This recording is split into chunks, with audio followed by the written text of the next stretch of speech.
Sumalang na sa review ng makapangyarihang House Committee on Legislative Franchises ang prangkisa ng SMNI. Ang ugat ng issue, ang tanong ng isang SMNI host kung totoo bang umabot sa 1.8 billion pesos ang travel expenses ng Office of the Speaker. Nagkaroon ng kalinawan sa hearing ang issue dahil mahigit sa 4 million pesos lamang raw ang travel expenses sa foreign trips ng tanggapan ni Speaker Martin Romualdez mula Enero hanggang Oktubre ngayong taon. Ngayon, gusto ko nga malaman, sabi ko nga, open the books. Yan ang gusto kong tignan kung magkano na ang nakuha ninyo sa gobyerno through the speaker na naibigay sa kamay ninyo. Gusto namin tignan. Yan naman ang hamon at paninita sa Kamara ni dating Pangulo Rodrigo Duterte sa kanyang programang Gikan sa Masa para sa Masa sa SMNI. Hamon niya, pabuksan ng libro ng Kamara at busisiin kung paano ginagamit ang pondo ng gobyerno. Sa tingin naman ng Citizens Crime Watch, ang banat na ito ni dating Pangulong Digong ang mitsa ng congressional investigation sa SMNI franchise.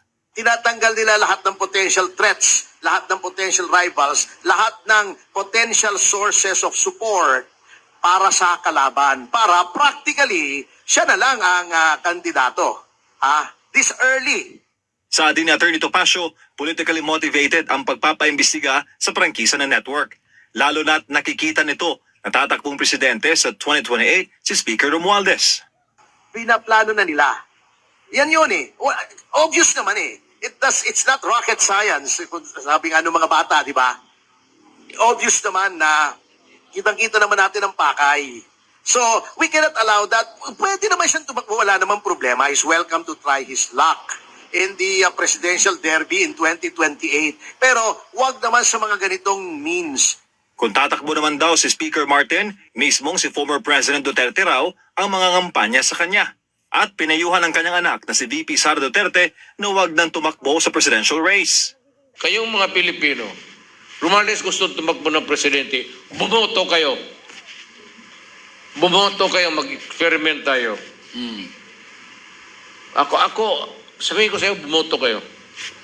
Ikaw, Romualdez, wag ka nang ako na magkampanya sa'yo ngayon na. Para naman kay Atty. Topacio, ano na ang mangyayari sa media kung si Speaker Martin ang susunod na Pangulo? Kung kaunting tanong lang kung saan ginagamit ang pondo ng gobyerno, ay investigasyon agad ang sagot dito.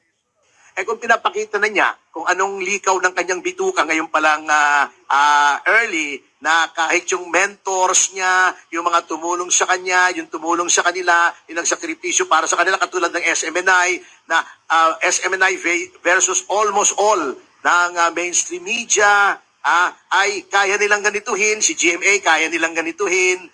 Nanawagan naman na suporta ang grupo na Atty. Topacio sa iba pang media entity na tumindig laban sa panggigipit gaya ng ginagawa ngayon sa SMNI. Dahil bukas makalawa, baka raw prangkisa naman nila ang busisiin kapag hindi nagustuhan ang mga tanungan. And I think we should all unite. This is not about SMNI anymore. This is not about Doreen Badoy. This is not about Ka Jeffrey Celis. It's about all of us in media.